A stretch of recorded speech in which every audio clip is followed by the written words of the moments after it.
past couple of years have reminded us just how much we need each other. William and I continue to be inspired to seeing young people, like you all here today, And how vital our relationships are to our long-term health and happiness. Just now, a journalist exposed the leaked footage of what Princess Catherine typically eats throughout her day. Many are curious about her secret to staying so effortlessly slim. Could it be a strict, hidden diet or something more concerning? Delving deeper, we found her day starts with energy-boosting, slow-burn oats, perfect for her packed schedule. Her lunches are a mix of light and fresh ingredients, like the intriguing watermelon salad she favors. Tune in as we reveal the strict eating habits a princess must maintain. From morning oats to a royal riddle, the experts at Bar Ben found that Catherine starts her mornings with slow-burn oats. This breakfast keeps her energy levels up throughout the day and helps her stay full. It supports her through her busy life, whether she's handling royal duties, working out, or taking care of her 3 children, Prince George, Princess Charlotte, and Prince Louis. Oats give her the energy she needs to maintain her slim figure and stay active. As she sat down to her familiar bowl one morning, she found a mysterious note tucked beneath the lid of her oatmeal container. The note, written in a hurried scrawl, read, "Meet me at the old bridge at dawn. It's about the crown." Her heart raced. Could this be a benign secret or a threat to the throne? For lunch, experts say that she prefers organic foods with fresh and wholesome ingredients. A favorite of hers is watermelon salad, a refreshing combination of watermelon, avocado, onion, cucumber, and feta cheese. The balance of sweet and savory flavors makes for a delicious and nutritious meal. But here's where it gets tricky for most people: snack time. Many struggle with snacking, but she has it figured out. She goes for healthy options like raw fruits and vegetables, including goji berries. She also enjoys low-calorie snacks like popcorn and olives. It's even said that she once told a child at Great Ormond Street Hospital how much she loved olives as a kid, and it's a habit she's kept to this day. For dinner, she usually keeps things light and plant-based, although she does enjoy more traditional English meals from time to time. Prince William's favorite roast chicken often makes an appearance at dinner. She also loves to cook pizza and pasta with her children, and sushi is a favorite for both her and William.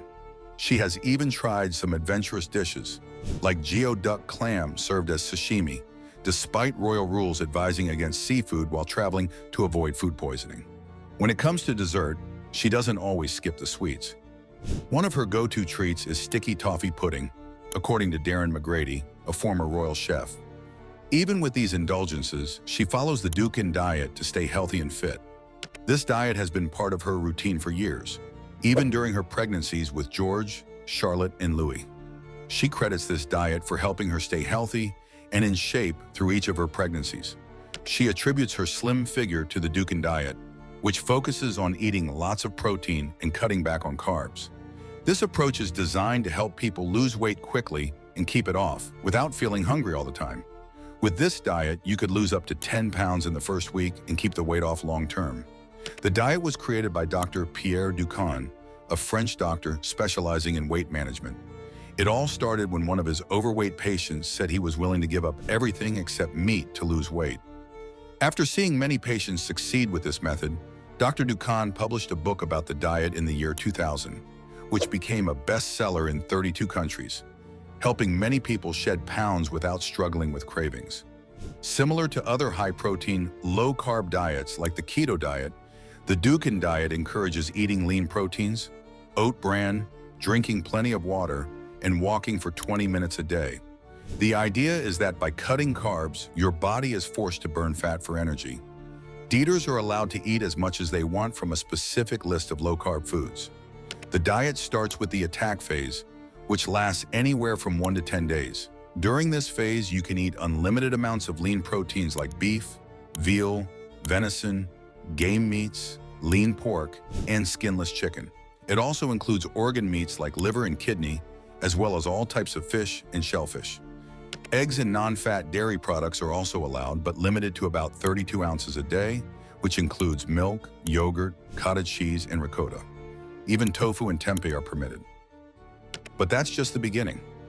After the attack phase comes the cruise phase, which can last several months.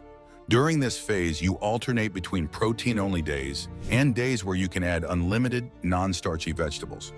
You also get an extra half tablespoon of oat bran. Vegetables like spinach, kale, broccoli, cauliflower, cabbage, Brussels sprouts, and others, including bell peppers, asparagus, and artichokes, are part of the plan. Once you reach the consolidation phase, the diet becomes a bit more flexible. This phase lasts for 5 days for every pound you've lost. In this phase, you can eat vegetables every day, have a piece of fruit, 2 slices of whole grain bread, and a serving of hard cheese. You can also enjoy some starchy foods and have 2 celebration meals each week where you can eat whatever you like. But that's not the end of the story. The last phase, called stabilization, is about keeping the weight off for good. In this phase, you can eat freely for 6 days a week, but you need to follow the all-protein rules from the attack phase for 1 day each week. You'll also increase your oat bran intake to 3 tablespoons a day and continue with your daily 20-minute walks. On top of that, extras like chewing gum, artificial sweeteners, spices, and unsweetened drinks are allowed. And once you reach the later stages, you can even enjoy a glass of wine each day. The reason this diet helps people lose weight, especially in the beginning, is because of the strict limits on carbs. Studies, such as one done on Polish women, show that those following this diet usually consume about 1,000 calories and 100 grams of protein a day. This led to an average weight loss of 33 pounds in just 2 to 2.5 months. High-protein diets help reduce hunger by lowering levels of the hunger hormone, ghrelin, and increasing hormones that make you feel full. As the dawn light revealed the old bridge, Catherine's day of dietary diligence took a suspenseful turn. Highs, lows, and nutritional know-how. So it's no surprise that a princess managed to get back to her pre-pregnancy figure after each of her 3 pregnancies by following the Dukan diet. But the road to weight loss isn't always easy.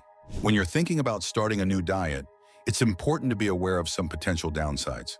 Cutting out key food groups like fruits, vegetables, and healthy fats might mean you miss out on important nutrients over time. Diets that focus on high protein but are low in carbohydrates can also put extra pressure on your kidneys, as they need to work harder to process all that protein. On top of that, reducing carbs often leads to unpleasant side effects like headaches, feeling tired, and even constipation. While the meals in this diet are fairly simple to prepare and don't need special ingredients, you'll still need to plan your nutrition carefully. From the start, this diet sets strict rules about what you can eat, mostly focusing on protein and oat bran, which can get a bit boring after a while. Plus, you need to add a 20-minute walk to your daily routine as part of the plan.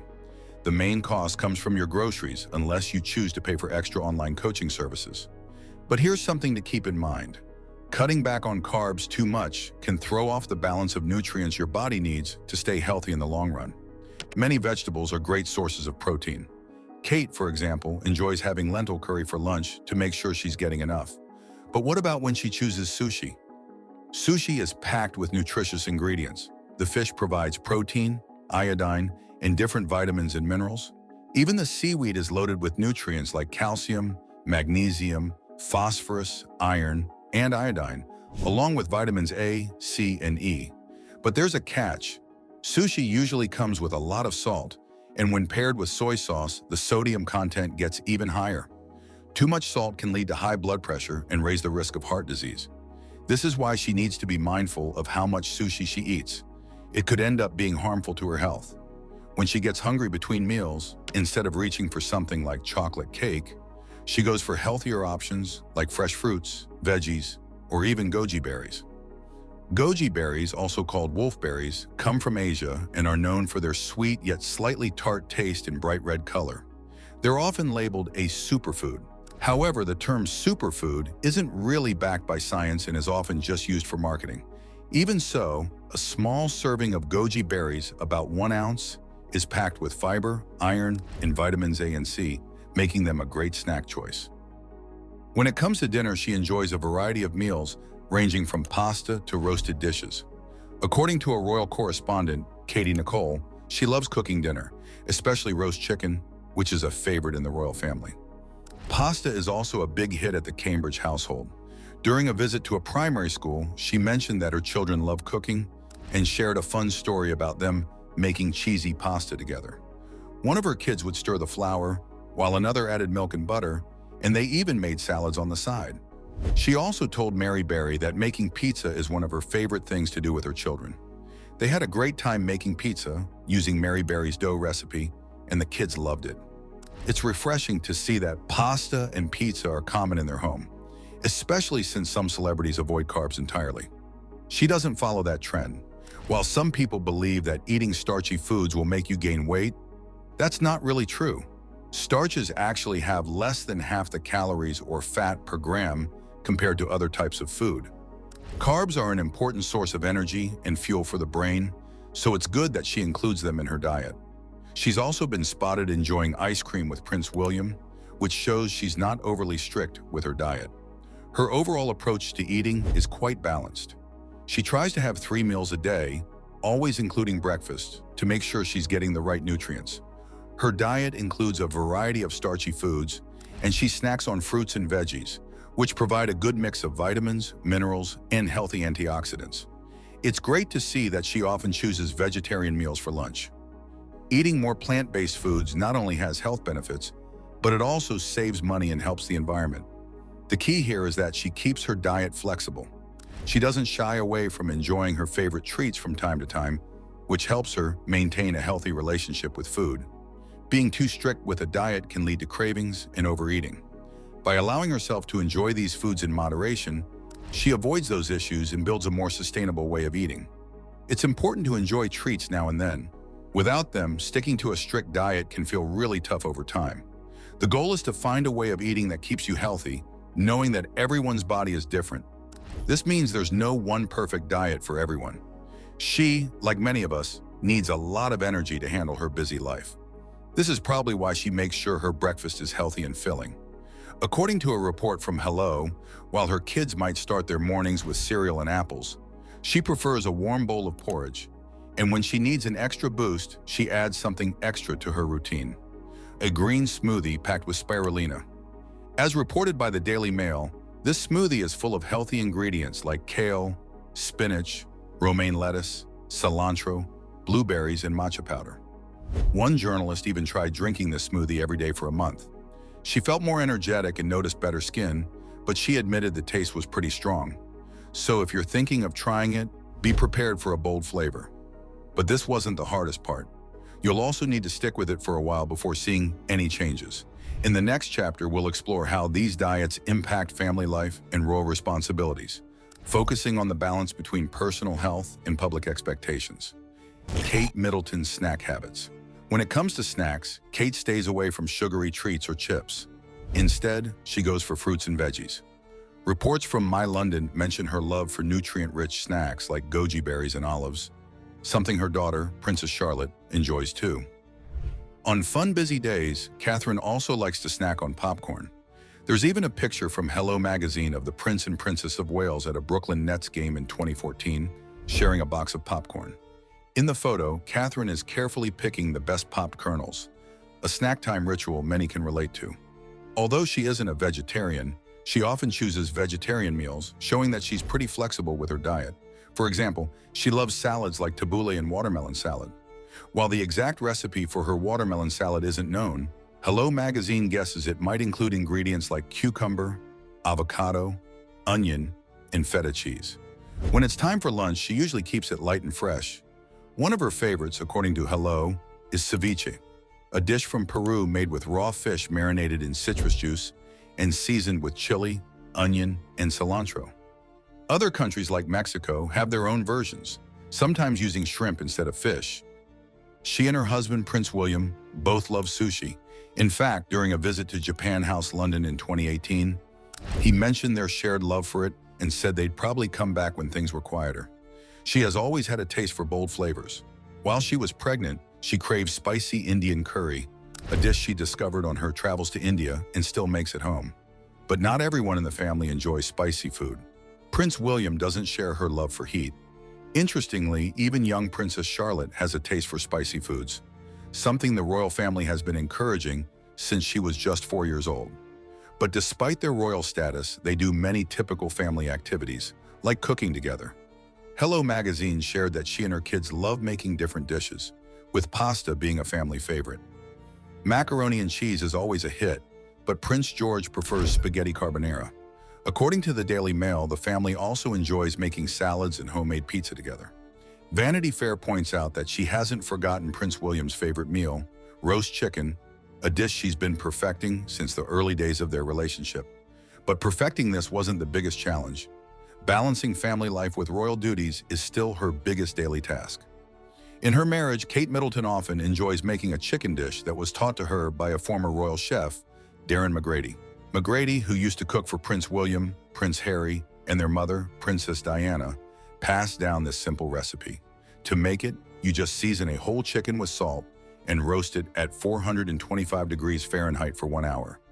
It's an easy way to make a meal that even royalty would love. McGrady, now seen often in the media, shares stories about the royal family's favorite foods. A few years ago, in a YouTube video, he revealed that her favorite dessert is sticky toffee pudding. It's a British dessert made from a steamed fruitcake, usually with apricots, though McGrady prefers using dates. The cake is topped with a sweet sauce made of muscovado sugar, butter, and cream.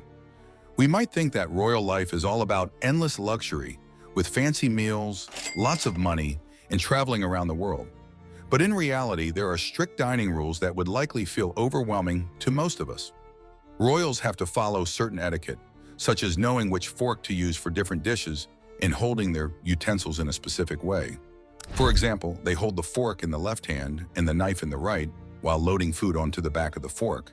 If they need to step away from the table, they cross their utensils to show they'll be back. And when they're done eating, they place the utensils diagonally on the plate to show they're finished. Chef Darren McGrady, who worked for Queen Elizabeth for over 10 years, also mentioned another unusual dining rule. The pace of the meal is set by the Queen. He explained to the Huffington Post that once the Queen puts down her utensils after a course, the footmen start clearing the table, even if others haven't finished eating. So at formal events with the Queen, everyone has to eat quickly. The Queen also has a subtle way to end a meal by placing her purse on the table, which signals that the meal should wrap up in the next 5 minutes. But this isn't the only thing that shows how much control the Queen has over mealtime. When she visits the kitchen to check on a meal, everything stops. The chefs have to step away from what they're doing and wait until she leaves to continue cooking. There's even a precise way to prepare tea for the royals. The tea is poured first, then the milk is added, and it's stirred in a specific back and forth motion without touching the sides of the cup. When drinking tea, making any noise is a big no-no. The royal family follows many traditions, including one where the king gives Christmas gifts to the staff, a custom that started with King George V, who gave Christmas puddings. Another tradition is avoiding garlic at formal meals, which is mostly due to social etiquette and the Queen's dislike of it. While public royal dinners are filled with expensive dishes like caviar or steak, former chef Carolyn Robb shared that in private, the family enjoys much simpler meals. They often eat food they've hunted themselves, like game or vegetables they've grown in their garden. Wild mushrooms from their estate also make it onto the menu. Surprisingly, these meals are modest in size and are often eaten casually, sometimes on trays in front of the fireplace, far from the formal dining seen at royal events. What do you think about Princess Catherine's dietary choices? Do they reveal a healthier royal lifestyle or just a carefully curated image? Like and subscribe for more.